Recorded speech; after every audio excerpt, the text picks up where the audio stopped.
विवा शिरवाडकरांची कविता होती, लाभले आम्हास भाग्य बोलतो मराठी. परंतु आता सध्याची परिस्थिती बघता या काव्यामध्ये फरक पडलाय की आपल्या घरात हाल सोसते मराठी. माझ्या पाठीमागे तुम्ही बघू शकता, आज पत्रकार परिषद घेण्यात आली मराठी एकीकरण समितीच्या मार्फत. त्यांनी मराठी वचननामा आज जाहीर केलेला आहे. आगामी निवडणुका आता काही दिवसावरती येऊन ठेपलेल्या आहेत. मराठी माणसाच्या वृद्धिंगन होण्यासाठी किंवा मराठी माणसं जपण्यासाठी, मराठी संस्कृती जपण्यासाठी विशेषतः या मीरा भाईंदर शहरातून सुरू केलेली ही मोहीम आहे. आज त्यांनी जो वचननामा जाहीर केलेला आहे, हा वचननामा त्यांच्या राजकीय नेत्यांसोबत या महानगरपालिकेच्या निवडणुकीच्या रिंगणात जे उतरलेले उमेदवार आहेत यांच्यासाठी हा मराठी वचननामा यांनी जाहीर केलेला आहे. नेमके हा मराठी वचननामामध्ये नेमके कोणकोणते मुद्दे त्यांनी मांडलेले आहेत आणि ह्या संपूर्ण गोष्टीबद्दल मराठी एकीकरण समितीचे जे पदाधिकारी यांना मी विचारणा केली. आता त्यांनी नेमकी काय भूमिका आपली स्पष्ट केलेली आहे जाणून घेऊ. नाही, मुळात ज्या राज्यामध्ये तुम्ही राहता आणि ज्या राज्याने तुम्हाला पोट भरायची संधी दिली, ज्या राज्यामध्ये तुम्ही व्यवसाय करता, नोकरी करता, त्या ठिकाणी जर तुम्ही निवडून येत असाल आणि तुम्हाला जर आमचे प्रतिनिधी म्हणून त्या महानगरपालिकेत बसायचं आहे, त्या खुर्च्यावर बसायचं आहे, तर तुम्हाला मराठी नागरिकांसाठी काम करावंच लागणार आहे. मुळात हे राज्य मराठीच आहे ना. मराठी अमराठी मुद्दा इथे उपस्थितच केला नाही पाहिजे. आता जे राजकारण तापवलं जातंय मराठी विरोधात अमराठी, हा प्रश्नच नाहीये. हा प्रश्न उपस्थित करणारे राजकारणी मंडळी विनाकारण वाद लावतायत. हे शहर मराठी आहे, हे राज्य मराठी आहे, ही व्यवस्थाच मराठी आहे. आणि मुळात तुमच्या निवडणुका स्थानिक स्वराज्य संस्थेच्या आहेत. स्थानिक स्वराज्य संस्था म्हणजे काय? एका गावाची ग्रामपंचायत, ग्रामपंचायतची नगरपरिषद, नगरपरिषदेचे नगरपालिका, नगरपालिकेची महानगरपालिका होऊन या भूमिपुत्राच्या जमिनीच्या माध्यमातून एक शहर वसलेलं असतं. त्या शहराच्या महानगरपालिकेच्या निवडणुका आहेत.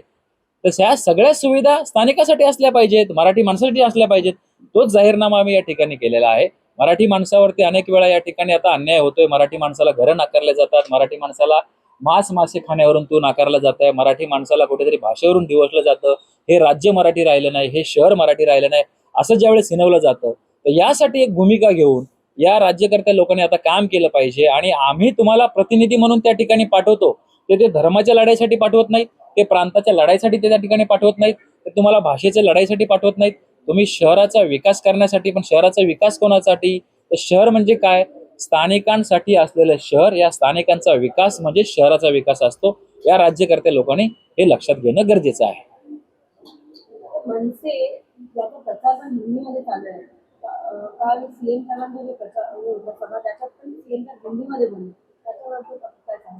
नाही, आम्ही आता मगाशी सांगितलं की महाराष्ट्रामध्ये हे जे हिंदीकरण सुरू आहे, हे हिंदीकरण थांबवणं गरजेचं आहे. कुठेतरी हळूहळू आता तुम्ही जे बघितलं, कृपाशंकर सिंग मागच्या वेळेस शहरामध्ये येऊन गेले, किंवा मग त्या ठिकाणी मुंबईचे अध्यक्ष अमित साटम असतील, किंवा मग आशिष शेलार असतील, या लोकांची हिंमत होत नाहीये की मराठीच महापौर होईल सांगायला. त्यांना भीती आहे, मतदानाची भीती आहे. मुळात याच लोकांनी या शहरामध्ये अनधिकृत वस्ती वाढवल्या, अनधिकृतरित्या या झोपडपट्ट्या वाढवल्या, या ठिकाणी बाहेर राज्यातून येणारे लोक वाढवले. आणि आता यांची संख्या जास्त झाल्यानंतर यांना भीती वाटायला लागली आहे की कुठेतरी आम्ही यांच्या विरोधात बोललो तर आमच्या विरोधात मतदान ह्या परप्रांतीचं जाईल का, म्हणून हे ठामपणे सांगू शकत नाहीयेत की बाबा मराठीच महापौर होईल. दुसरा मुद्दा असा आहे की आता माननीय मुख्यमंत्री देवेंद्र फडणवीस हे या राज्याचे मुख्यमंत्री आहेत. 5 वर्ष ते मुख्यमंत्री नव्हते, परंतु त्यांनी एक लक्षात ठेवा की इतिहासामध्ये तुमची अशी नोंद होईल माननीय देवेंद्र फडणवीस साहेब की तुम्ही एकमेव मुख्यमंत्री असे आहात की तुमच्या समाज माध्यम खात्यावर देखील तुम्ही आता त्रिभाषा सूत्र लागू केलेलं आहे. मुळात हे राज्य एक भाषिक असावं यासाठी 107 हुतात्म्यांनी गोळ्या खाल्ल्या, रक्तरंजित तो लढा झाला. आता तुम्ही ही ओळख पुसण्याचं काम करताय. मीरा भाईंदर शहरामध्ये येऊन तुम्ही हिंदी भाषेत भाषण करताय, तुम्ही तुमच्या पत्रकार परिषदा हिंदीमध्ये घेतात. तुम्हाला हिंदी पत्रकार बांधवांनी प्रश्न विचारल्यावर तुम्ही 100% दिल्लीच्या पत्रकारासाठी तुम्ही हिंदीत माहिती द्या, परंतु तुम्ही आज मोठ्या मोठ्या सभांमधून हिंदीमध्ये बोलतायत. तुमचे आमदार, या ठिकाणचे स्थानिक आमदार नरेंद्र मेहता म्हणून या शहराला जे लाभले आहेत, पुन्हा एकदा यांनी त्यांचं आता फेसबुक पेज जर तुम्ही सगळ्या पत्रकार बांधवांनी चाललं तर त्यांना असं वाटतं की हे शहर मराठीच नाहीये. त्यांनी मराठी माणसाला गृहीत धरलंय. त्यांना असं वाटतं की हे शहर मी माझ्या तावडीत घेतलंय, म्हणून त्यांच्या सगळ्या सोशल माध्यमाच्या पोस्ट हिंदीमध्ये आहेत. त्यांचे कालचे भाषणं जर बघितले तर हिंदीमधले आहेत.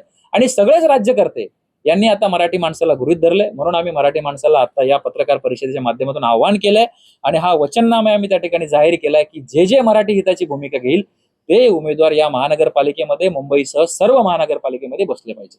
निवडणुकीचा प्रचार आता अंतिम टप्प्यामध्ये आलेला. हा तुम्ही जो मराठी वचननामा आता जाहीर करताय, त्याच्या अगोदर ह्या मीरा भाईंदर शहरामध्ये विशेषतः 2 राजकीय पक्ष मोठे आहेत. यांच्या नेत्यांशी पण आपण बोलणी केली होती का? मराठी हिताच्या ह्या गोष्टी आपण जपाव्या आणि आपल्या उमेदवारांकडून जपाव्या, अशा काही घोषणा केल्या होत्या आपण त्यांच्याकडे? आम्ही सगळ्या राजकीय पक्षांचे जे अध्यक्ष आहेत या अध्यक्षांना ज्यावेळेस निवडणुका जाहीर झाल्या, म्हणजे फक्त महानगरपालिकेची निवडणुकाच नव्हे तर आमदारकीच्या ज्यावेळेस निवडणुका झाल्या त्यावेळेस देखील आम्ही असेच एक पत्र पाठवून सगळ्या जे प्रस्थापित किंवा विस्थापित जे लोक आहेत यांना आम्ही पत्र पाठवलं होतं की तुमचे जास्तीत जास्त उमेदवार हे मराठी असले पाहिजेत. तुम्ही आता कुठेतरी वाटाघाटीमध्ये 50% आरक्षण दिलंय. आज जर तुम्ही महानगरपालिकेच्या निवडणुकीमध्ये बघितलं तर मी आता मगाशी सांगितलं की 64 परप्रांतीय उमेदवार महानगरपालिकेमध्ये उभा केलेत मीरा भाईंदरमध्ये आणि 123 उमेदवार परप्रांतीय या मुंबई महानगरपालिकेमध्ये आहेत. म्हणजे तुम्ही या ठिकाणी खरंच राजकारण करायला आला होतात का? आणि मग याला जबाबदार कोण आहे? तुम्ही नोकरीसाठी आला होतात ना, तुम्ही व्यवसायासाठी आला होतात ना, मग तुम्हाला या राजकारणामध्ये येऊन साध्य काय करायचंय? मग तुम्हाला विकास करायचा आहे तर तुम्ही मागासलेले बिहार, मागासलेले उत्तर प्रदेश, मागासलेले झारखंड, मागासलेला ओडिसा, मागासलेले जे हे राज्य आहेत तिथे तुम्ही विकास का करत नाहीयेत? मग आता या ठिकाणी काही काही आम्ही उमेदवार असे बघितले की ते तिकडे बिहारमध्ये, झारखंडमध्ये जाऊन पण निवडणुका लढवतात आणि इकडे मीरा भाईंदरमध्ये पण निवडणुका लढवतात. तर मग निवडणूक आयोग सुद्धा या ठिकाणी काय करताय की 2 राज्यामध्ये यांना मतदान करण्याचा अधिकार असतो, 2 राज्यामध्ये निवडणुका पण लढवायचा अधिकार कसं काय? असा प्रश्न आहे. तुम्ही आता प्रश्न जो विचारलाय यावरती आम्ही याआधी काम केलेलं आहे. सगळ्या राजकीय पक्षांच्या अध्यक्षांना आम्ही पत्र दिलं होतं की तुम्ही मराठीचा जाहीरनामा जाहीर करावा, आमच्या मागण्या मान्य कराव्यात. आणि आता हे निवडणूक मतदानाचे 2 दिवस अगोदर आम्ही पुन्हा एकदा हे आपल्या पत्रकाराच्या माध्यमातून लोकांसमोर मांडतोय. जर आपण सांगताय की आपण याच्या अगोदर राजकीय नेत्यांशी आपलं बोलणं झालेलं, तुम्ही जर काही गोष्टी जर वृत्तपत्रात किंवा वाहिन्यांमध्ये बघितलं असाल, एक भूमिपुत्रांना 16 ते 17 भूमिपुत्रांना एका मोठ्या राजकीय पक्षाने यंदा तिकीट डावळलेलं आहे. जिथे आपण मीरा भाईंदर शहर आगरी कोळ्यांचं म्हणतो, तिथे आगरी कोळ्यांना डावलून उपऱ्यांना आपल्या उरावर बसवण्यात आलंय. त्याच्याबद्दल आपली काय भूमिका आहे? नाही नाही, याचा आम्ही निषेध केलाय, कडाडून निषेध केलाय. सगळ्या या नेत्यांचा आम्ही जाहीर निषेध या पत्रकार परिषदेच्या माध्यमातून करतोय. आज तुम्ही ज्या लोकांना तुमच्या सोबत घेऊन बसलात ना, हे तुम्हाला ब्लॅकमेल करतायत. उद्या तुम्हाला सांगतील की तुम्ही आमदार म्हणून राहू नका.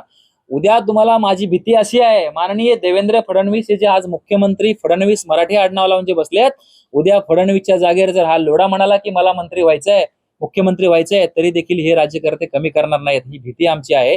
म्हणून आताच या राजकारणी लोकांनी देखील स्वतःवरती एक निर्बंध आणावेत की कोणाला तिकीट दिलं पाहिजे, कोणाला मोठं केलं पाहिजे. आज आमच्या मराठी राज्यकर्त्या लोकांच्या, राजकीय लोकांच्या मांडीला मांडू लावून जे बसणारे लोक आहेत, एकेका घरामध्ये 2-2 तिकीटं मागतात. यांचे हात सगळ्यांचे दगडाखाली आहेत. म्हणून तर आम्हाला एक तिसरी व्यवस्था निर्माण करावी लागली मराठी एकीकरण समितीच्या माध्यमातून. कारण काय झालंय, ह्या राजकारणाचा चिखल झालाय. आता मगाशी आमच्या पत्रकार भगिनींनी विचारलं की हा पक्ष हिंदीत भाषण करतोय, तो पक्ष हिंदीत भाषण करतोय, तो पक्ष हिंदीत परिपत्रक वाटतोय. परंतु हे प्रश्न विचारणार कोण? जर अ पक्षाने हे केलं तर ब पक्ष पण तसंच आहे, क पक्षाने ते केलं तर ड पक्ष पण तसंच आहे. त्यासाठी एक समांतर मराठी व्यवस्था, मराठी माणसाची ताकद या राज्यामध्ये उभा करण्याचं आम्ही काम करतोय. तुमच्या राजकीय लोकांची नाटकं आता आम्ही मतदार म्हणून, हे मराठी समाज म्हणून खपवून घेणार नाही. त्यासाठी हा वचननामा आणि त्यासाठी ही पत्रकार परिषद. हेच मीरा भाईंदर शहर आहे. ह्या मीरा भाईंदर शहर कधी कधी म्हटलं जातंय की राजकीय प्रयोगशाळा आहे का? मराठीवाद, भाषिकवाद, प्रांतिकवाद ह्या मीरा भाईंदर शहरातूनच होतात. मराठी भाषेतला एका व्यक्तीने चपराक लढवली म्हणून आंदोलनही छेडलं जातं. याच मीरा भाईंदर मध्ये जो लढा सुरुवातीला मराठी भाषेसाठी दिला होता, त्याची दुसऱ्या लढ्याची पुनरावृत्ती पण करतो. तरी एवढ्या मोठ्या संख्येने मराठी माणूस त्या आंदोलनामध्ये एकवटला, तरी राजकीय व्यासपीठावरून नेहमी सांगतं की मीरा भाईंदर शहरामध्ये फक्त 30% मराठी उरलेत. याच्याबद्दल आपण काय भाष्य कराल? हे राजकीय एक गणित आहे आणि या राजकीय गणिताच्या माध्यमातून हे जे बाहेरून आलेले लोक आहेत ते तुमच्या मनामध्ये बिंबवण्याचं काम करतायत की या ठिकाणी मराठी लोकसंख्या कमी झाली आहे. पण असं नाही आहे. आज बहुसंख्येने मराठी आहेत. माझे महानगरपालिकेचे अधिकारी मराठी, पोलीस मराठी, पत्रकार मराठी, आम्ही बसलेलो मराठी. आणि या ठिकाणी मी 40 वर्ष, आज माझं वय 41 आहे, मी 40 वर्ष म्हणजे 41-42 वर्ष या शहरामध्ये आहे. या महानगरपालिका क्षेत्रामध्ये, मीरा भाईंदर महानगरपालिका क्षेत्रामध्ये मराठी विरुद्ध अमराठी कधी झालं नव्हतं. हे का होत आहे? कारण तुम्ही चुकीच्या माणसाला या महानगरपालिकेमध्ये आणून बसवलं. जो माणूस स्वतःला ह्या शहराचा बाप समजतोय, परंतु त्याला आम्ही या ठिकाणी जाहीरपणे सांगतोय की हे शहर आगरी कोळ्यांचे शहर आहे, हे मराठी शहर आहे. तुम्ही कितीही परप्रांतीयांना उमेदवारी द्या,